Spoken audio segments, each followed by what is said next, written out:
पहली मार्च 2025 को सेबी यानी securities and exchange board of India ने अपने नए चेयरमैन तुहिन कांता पांडे का स्वागत किया।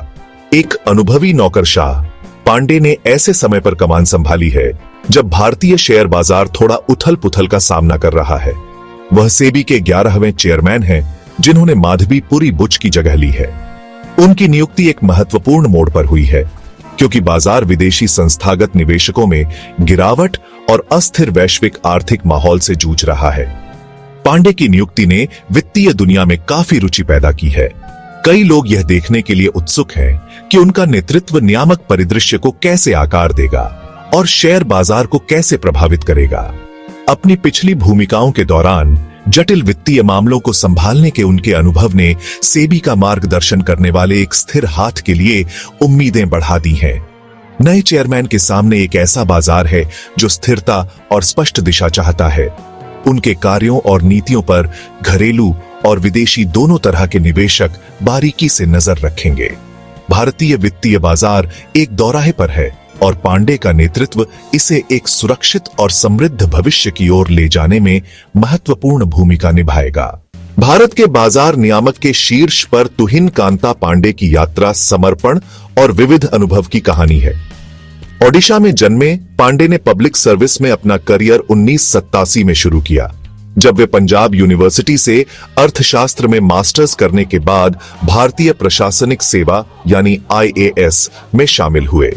उनकी शैक्षणिक खोज उन्हें महाद्वीपों में ले गई क्योंकि उन्होंने यूके के बर्मिंघम विश्वविद्यालय से MBA की उपाधि प्राप्त की, जिससे उन्हें आर्थिक मामलों पर एक वैश्विक दृष्टिकोण मिला। पांडे का करियर पथ विभिन्न सरकारी विभागों में महत्वपूर्ण भूमिकाओं से अंकित रहा है। ओडिशा सरकार में उनके कार्यकाल ने उन्हें जमीनी स्तर की आर्थिक चुनौतियों के बारे में बहुमूल्य जानकारी प्रदान की। उन्होंने वित्त मंत्रालय में अपने कार्यकाल के दौरान वित्तीय प्रबंधन में अपने कौशल को और निखारा, जहां उन्होंने महत्वपूर्ण पदों पर कार्य किया। वित्त मंत्रालय में उनका अनुभव, विशेष रूप से आयकर विधेयक के प्रारूपण में उनकी भागीदारी ने भारत की जटिल कराधान प्रणाली की उनकी गहरी समझ को प्रदर्शित किया। यह अनुभव अमूल्य होगा क्योंकि वह बाजार नियमों और निवेशकों के हितों की जटिल दुनिया में आगे बढ़ते हैं। शासन और वित्त के विभिन्न पहलुओं के प्रति पांडे के विविध अनुभव ने उन्हें एक ऐसे सर्वांगीण प्रशासक के रूप में ढाला है जो चुनौतीपूर्ण समय में सेबी का नेतृत्व करने में सक्षम है। सेबी के चेयरमैन के रूप में तुहिन कांता पांडे की नियुक्ति वित्तीय क्षेत्र में उल्लेखनीय उपलब्धियों की नींव पर बनी है। उन्होंने जटिल वित्तीय स्थितियों का प्रबंधन करने और प्रभावी नीतियों को लागू करने की अपनी क्षमता का लगातार प्रदर्शन किया है। उनकी सबसे उल्लेखनीय उपलब्धियों में से एक 2022 में एयर इंडिया के सफल निजीकरण में उनकी भूमिका थी। निवेश और सार्वजनिक संपत्ति प्रबंधन विभाग यानी DIPAM के सचिव के रूप में पांडे ने इस ऐतिहासिक सौदे में महत्वपूर्ण भूमिका निभाई, जटिल वार्ताओं को नेविगेट करने और सरकार के लिए अनुकूल परिणाम हासिल करने की अपनी क्षमता का प्रदर्शन किया। निजीकरण के अलावा पांडे भारत की राजकोषीय नीतियों को आकार देने में भी महत्वपूर्ण भूमिका निभाते रहे हैं।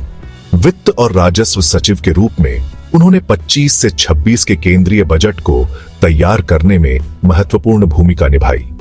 उनके योगदान में आर्थिक विकास को बढ़ावा देने के उद्देश्य से 1 लाख करोड़ रुपए की महत्वपूर्ण कर राहत उपायों को शुरू करना शामिल था। उन्होंने हाई एंड मोटरसाइकिलों पर आयात शुल्क को कम करने के प्रयासों का भी नेतृत्व किया, जो अर्थव्यवस्था को उदारीकृत करने और विदेशी निवेश को आकर्षित करने की दिशा में एक कदम का संकेत देता है। ये उपलब्धियां आर्थिक विकास को बढ़ावा देने और व्यवसायों के विकास के लिए अनुकूल वातावरण बनाने के लिए पांडे की प्रतिबद्धता को उजागर करती हैं। बड़े पैमाने पर वित्तीय लेन देन के प्रबंधन और निवेशक अनुकूल नीतियों को लागू करने का उनका अनुभव उन्हें सेबी का नेतृत्व करने के लिए अच्छी तरह से सुसज्जित बनाता है। नए चेयरमैन की प्रतीक्षा में चुनौतियां। जैसे ही तुहिन कांता पांडे सेबी का कार्यभार संभालते हैं, उन्हें चुनौतियों से भरा एक परिदृश्य विरासत में मिलता है। सबसे गंभीर मुद्दा भारतीय बाजार से विदेशी संस्थागत निवेशकों का पलायन है। 2025 की शुरुआत से FII ने भारतीय इक्विटी से $1 ट्रिलियन से अधिक निकाले हैं, जो बाजार की विकास क्षमता में विश्वास की कमी को दर्शाता है। इस प्रवृत्ति ने शेयर बाजार में लंबे समय तक मंदी में योगदान दिया है, जिससे घरेलू निवेशकों में भी अनिश्चितता पैदा हुई है।